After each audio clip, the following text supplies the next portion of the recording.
খাইছে রে, ব্যাটারি লো। যা, ফোনটাই বন্ধ হয়ে গেল। প্রতিদিন বাসায় যাওয়ার সময় একবার করে সরি বলি, আজকে সরিটাও বলতে পারলাম না। দেখ আচ্ছা দোস্ত শোন, কি শুনবো বেটা। শুনতে তোমাকে হবে ভাই, কারণ তোমার দরকার ভিভো Y21D। এতে রয়েছে 7200 mAh ব্যাটারি। এই ফোনটাতে অনায়াসে 2 দিন ইউজ করতে পারবা। ভাই ওয়াটারপ্রুফ তো? অবশ্যই ওয়াটারপ্রুফ। এটাতে আছে IP68 and 69 dust and water resistant.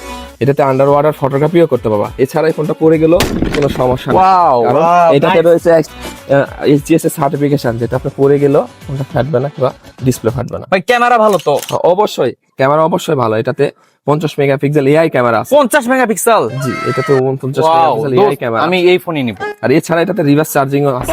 Reverse charging? হ্যাঁ, এটা কেমনে কি ভাই? হ্যাঁ অবশ্যই, এটাতে রিভার্স চার্জিং আছে। আর এছাড়া যদি গেমিং করতে চাও সেই ক্ষেত্রে স্ন্যাপড্রাগনের 6 Gen S2 প্রসেসরও পাচ্ছ। ভাই গেম খেলতে ল্যাগ করবে না তো? কোনোভাবেই লাগবে না, কারণ এটাতে স্ন্যাপড্রাগনের প্রসেসর দিয়ে আছে। ওয়াও, ভাই আমি এটাই ফোনই নিবো। চলো তাহলে আর দেরি কেন, এখনই Yes. আমরা সবাই যাই ভিভো Y31D কিনতে।